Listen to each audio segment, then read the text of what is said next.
Aujourd'hui, dans cette vidéo, nous allons voir les 5 qualités d'une personne à épouser. Oui, 5 qualités de la personne qui doit vivre avec toi. Tu n'es pas n'importe qui. Tu ne vas pas épouser n'importe qui. Tu dois épouser une personne qui te mérite. Oui, la personne qui est digne de vivre avec toi. Quelles sont les 5 qualités? Avant de continuer, ce que je vais te demander, c'est de t'abonner vraiment à la chaîne. Parce que sur cette chaîne, tu as beaucoup de contenu de qualité. Donc, j'aimais souvent des images, surtout des vidéos sans tabou. Oui, il faut briser les tabous dans notre communauté. Je suis Laetitia, coach en relation amoureuse. Je te demande aussi de regarder la vidéo jusqu'à la fin, de la partager autour de toi. Parce que ici, on partage. On n'est pas égoïste, oui. Quelles sont les 5 qualités d'une personne à épouser? Le numéro 1. Il faut que ce soit une personne qui craint Dieu, oui. Tu as bien compris. Une personne qui craint Dieu.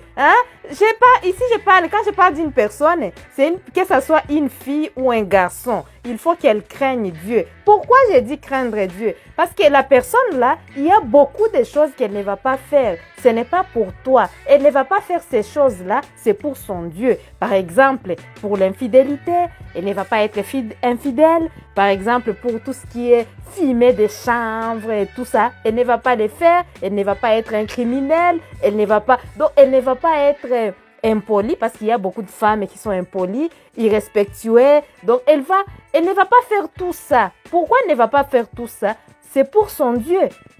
Parce que son Dieu, le Dieu qu'il aime, là, le Dieu que cette personne aime, voilà, lui interdit de faire ces choses-là.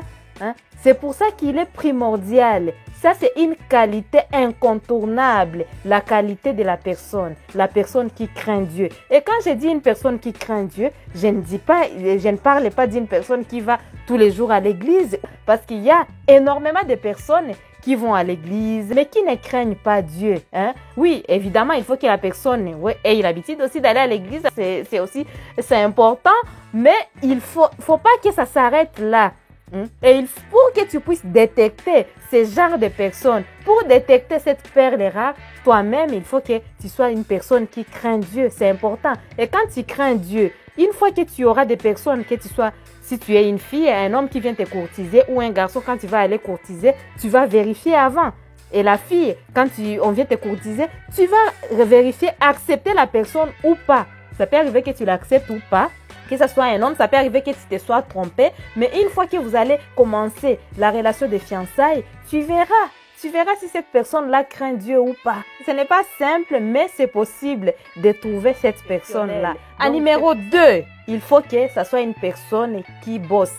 Que ce soit une personne qui n'est pas paresseuse. Par exemple, pour un homme, il faut que ce soit un homme qui va chercher du travail. Ou si, par exemple, l'homme a créé son entreprise, il ne faut pas que ce soit un homme qui soit seulement assis à ne rien faire, comme soi-disant que non, je n'arrive pas à trouver dans mon domaine. Je ne peux rien faire. J'ai cherché, mais je ne trouve pas. Non, il faut que ce soit un homme qui est capable de manger à la sueur de son front. Oui, c'est important, ma chérie. Manger à la sueur de son front, c'est quoi? C'est aller travailler, même si ne trouve pas dans son domaine. Il peut faire autre chose, même qui n'est pas de son domaine. Et ça peut lui arriver de commencer même à créer son entreprise, même en commençant à zéro. C'est ça quelqu'un qui bosse. Oui, pour une femme, il ne faut pas que ce soit seulement une fille qui est là, qui attend l'homme. C'est comme si c'est l'homme qui viendra tout lui acheter, tout lui donner. Non, une fille, c'est une fille qui se respecte, qui craint Dieu, comme on a dit, mais en même temps, elle travaille. Si elle n'a pas trouvé de travail, elle cherche. Elle est entrepreneur. Tout ça, c'est capital, en fait. Elle peut s'acheter des manches. Elle peut même acheter sa maison, même avant son mariage. Elle peut même acheter ses voitures et tout. Donc, c'est une fille qui craint, non seulement qu'elle craint Dieu, mais aussi elle bosse. Elle n'est pas là à croiser les bras. Oui, à numéro 3, ça doit être une personne qui sait distinguer l'amour fraternel, par exemple, entre frères et sœurs et sa maman, et l'amour marital, c'est-à-dire l'amour avec sa femme ou son mari. Pourquoi j'ai dit ça? Parce qu'il y a énormément de personnes. Vous allez voir un homme ou une femme qui va dire que non, moi, ma maman, c'est le numéro 1. Moi, mon papa, c'est le numéro 1. Si on me dit de choisir entre maman et ma femme, non, moi, je choisirai maman. Si on me dit de choisir entre papa et mon mari, je choisirai mon mari. Si tu vois ce genre d'homme, c'est-à-dire que c'est un homme qui n'est pas mature. Si tu vois ce genre de femmes, c'est des femmes. C'est une femme qui n'est pas encore mature. Pourquoi? Parce que ça, c'est deux catégories d'amour, on ne peut même pas les comparer. C'est-à-dire qu'on ne peut pas comparer la maman et la femme. On ne peut pas comparer les papas et les maris. Pourquoi? Parce que les deux amours sont incomparables. Notez très bien que c'est vraiment incomparable. Pourquoi? Parce que la maman, elle sera toujours la numéro 1 dans son domaine, dans l'amour que le mari a envers sa maman. Sa maman sera toujours la numéro 1. L'épouse sera toujours la numéro 1 parce que c'est un autre type d'amour. Pareil aussi, le papa sera toujours le numéro 1. Le mari sera toujours le numéro 1 parce que les deux amours là, les deux amours sont incomparables. Quand tu vois ce genre de personnes, il faut fuir. Pourquoi je dis qu'il faut fuir? Parce que tu auras toujours les conflits avec sa maman. Tu auras toujours les conflits avec son papa. Tu auras toujours les conflits avec ses frères et sœurs, avec sa famille. Parce qu'il y aura même les conflits entre les deux familles. Oui, parce que le mariage, dans notre culture africaine, c'est l'union entre deux familles. Quand il y a l'union entre deux familles, il faut savoir distinguer les deux amours pour savoir bien vivre. C'est vraiment important et c'est capital. Voilà. À numéro 4, c'est une personne qui accepte quand elle a tort. Ça signifie quoi? Que ce soit un homme ou une femme. Donc, si elle a tort, elle voit qu'elle a tort.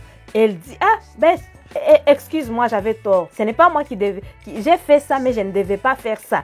Donc, elle sait accepter ses erreurs. Elle sait accepter ses torts. Elle sait dire pardon. Bon, par exemple, pour un homme, ce n'est pas seulement un homme qui est là, qui se prend comme un chef. Donc, avec son ego, il ne peut même jamais dire pardon. Même s'il a tort, c'est à toi encore de t'excuser. Même s'il a tort, il ne peut pas dire pardon. Il sait qu'il a tort. Il le sait très bien. Mais il ne peut pas s'excuser à cause de l'ego. Ça, ce n'est pas un homme à épouser. Et une femme aussi qui ne peut pas s'excuser. Donc, elle sait qu'elle a tort, mais elle ne peut pas s'excuser. Parce qu'elle sait qu'elle est trop belle. Parce qu'elle sait que son fiancé l'aime. Elle ne peut pas s'excuser. Non. Ce n'est pas une femme à épouser. Une femme ou un homme à épouser, ça doit être une personne qui sait se rabaisser aussi, oui. Qui sait accepter ses torts. Parce que dans une relation à deux, il y aura toujours les conflits, il y aura les moments de mésentente. Mais quand tu es une personne qui n'accepte jamais tes torts, qui ne demande jamais pardon, la relation risque de ne pas fonctionner. Ce n'est pas parce que tu n'as pas trouvé la bonne personne, mais c'est à cause de ton comportement. C'est pour ça que oui, là aujourd'hui, je vous dis, pour toi qui n'accepte jamais tes torts, je t'invite à vraiment faire des exercices pour changer les comportements. Oui, c'est possible de changer les comportements. Il y a des choses qu'on a innées et il y a les autres choses. Il faut travailler sur soi pour les avoir. Et toi, je sais que tu peux. Tout est possible. Alors, je vois que tu es en train de me regarder là. Mets un pouce bleu. Clique sur j'aime. Et si tu n'es pas encore abonné, clique sur s'abonner. C'est important. Oui, c'est important. À numéro 5, c'est le dernier point. C'est une personne qui sait te reprocher quand tu as tort et qui sait te complimenter quand tu as fait quelque chose de bien. C'est-à-dire quoi? Tu es dans une relation, ma chérie, mon chéri. Vous êtes dans une relation amoureuse. Tu aimes tellement ta fiancée. Tu aimes tellement ton fiancé. Mais à chaque fois que tu as tort, il sait que tu as tort, mais il ne te reproche pas. Bon, je l'aime tellement, bon, je ne vais rien lui dire. Je ne vais rien lui dire, sinon la relation risque de se casser. La relation risque de se briser. Je ne vais pas lui dire. Je ne vais pas lui... Non, mais... Non. Donc, tu es en train de te marier. Tu ne sais pas qui tu es, en fait. Tu ne sais pas qui tu es. La personne doit te mériter. Si la personne a fait quelque chose de mauvais, tu peux reprocher. Reproche ton fiancé, reproche ta fiancée. Comme ça, au moins, vous saurez si vous êtes compatibles, si vous arrivez à régler vos conflits, la compatibilité comportementale. Mais si toi, ton fiancé ou ta fiancée a fait quelque chose de mauvais, toi, tu dis que seulement c'est bon. Comme dans Prince à New York, quand on demande à la première fiancée, là, la fiancée qui a été choisie par les parents, c'est quoi qu'elle dit? On lui dit, le prince lui demande, qu'est-ce que tu aimes? Tout ce que tu aimes, mon roi. C'est ça, ce genre de comportement parce que tu aimes tellement. À ce moment-là, tu ne reproches même rien à la personne que tu aimes. Ça, ce n'est pas de l'amour. Hein? Je ne sais pas si je ne peux même pas appeler ça de l'amour, quoi. Hein? C'est l'intoxication. Et si tu regardes au fond de toi, tu n'aimes pas cette personne. Parce que la personne que tu aimes, tu dois être libre de lui parler, libre de lui dire quand ça ne va pas. Et je ne dis pas qu'il faut simplement dire quand ça ne va pas. Donc, il faut savoir complimenter l'autre. Il faut savoir complimenter l'autre. Par exemple, le jour où ton fiancé, ta fiancée a fait quelque chose de bien, il faut savoir lui dire, ah, chérie, c'était bien, hein. Ce que tu as fait, c'est vraiment génial, hein. J'ai aimé vraiment, hein. J'ai aimé ce dîner, hein. Et c'était quoi ça encore? C'est ça. C'est important d'avoir ces qualités-là.